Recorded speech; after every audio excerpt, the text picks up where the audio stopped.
नमस्कार, आप देख रहे हैं मेरी पोस्ट। मैं पुनोड स्वागत आप सभी का। हरियाणा में भाजपा ने 90 विधानसभा सीटों में से 67 सीटों का ऐलान कर दिया है और जो 90 अंतिम में नहीं खेलेंगे वो 9 मेंबरों का टिकट काट दिया, वो अंतिम 90 में नहीं खेल पाएंगे। अब उन 9 अंतिम ने बगावत शुरू कर दी है पार्टी के खिलाफ।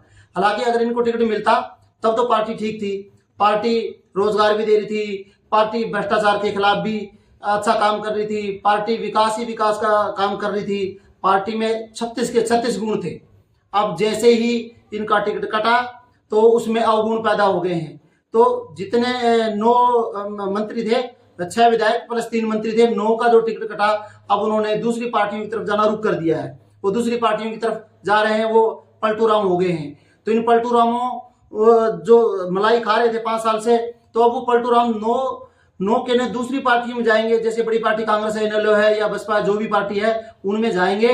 और जो वहां पर मौजूदा, मान लो कि 10 साल से कांग्रेस पार्टी से कोई भी विधायक था, वो सॉरी विधायक कहूंगा, 10 साल से जो पार्टी में काम कर रहा था, 10 साल से मंच संभाल रहा था, हुड्डा की रैली करवा रहा था, रणदीप सिंह सुरजेवाला की रैली करवा रहा था, कुमारी शैलजा की रैली करवा रहा था, और 10 साल से वो मंच संभाल रहा था कि जैसे ही मुझे मौका मिलेगा मैं कांग्रेस की सेवा करता रहा हूं, मुझे टिकट मिलेगी और मैं विधानसभा चंडीगढ़ में पहुंचूंगा। अब ये जो अल्टू पल्टू का खेल हो रहा है, जो पल्टू रामों का खेल हो रहा है, अब जैसे ही कोई बीजेपी से इसमें ज्वाइन करेगा और उसको टिकट मिलता है तो वो भी पलटी मारेंगे, वो भी पल्टू राम बनेंगे, वो भी इधर बीजेपी की तरफ वो खिसकेंगे, वो दूसरी पार्टियों की तरफ भी खिसकेंगे।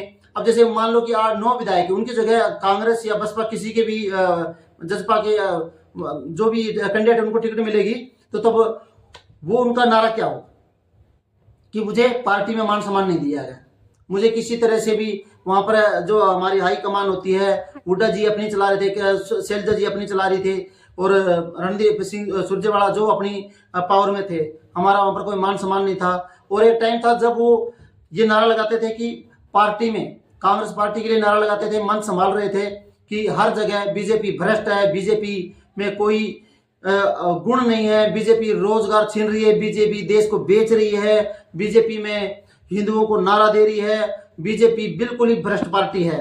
बीजेपी में आज हर तरफ से त्राही त्राही मची है, आम इंसान, आम जन और दलित समाज के लिए कुछ नहीं किया गया, दलित समाज के लिए वो एक धोखेदार पार्टी है। और जैसे ही उनका टिकट नहीं मिला कांग्रेस से, अब वो बीजेपी में जाएंगे, तब उनमें कोई भी दिक्कत नहीं आएगी। उनको टिकट बीजेपी ज्वाइन करते ही जो पीछे के जो मन संभाल कर जो भाषण देते थे, अब वो सब के सब ठीक हो जाएंगे, अब कोई दिक्कत नहीं आएगी। तो ये पलटू राम जितने भी है कि जनता के साथ, जनता की भावना के साथ खिलवाड़ करते हैं। कुछ लोग ऐसे भी होंगे जो पार्टी से प्यार करते हैं, ना कि नेता से। ये जो नेता हैं, जो पार्टी से प्यार करने वाले होते हैं, उनके साथ, उनकी भावना के साथ खिलवाड़ भी करते हैं। तो इन पलटी रामों के लिए थोड़ा सा एक लाइक तो बनता है और सब्सक्राइब भी बनता है, कमेंट जरूर कीजिए।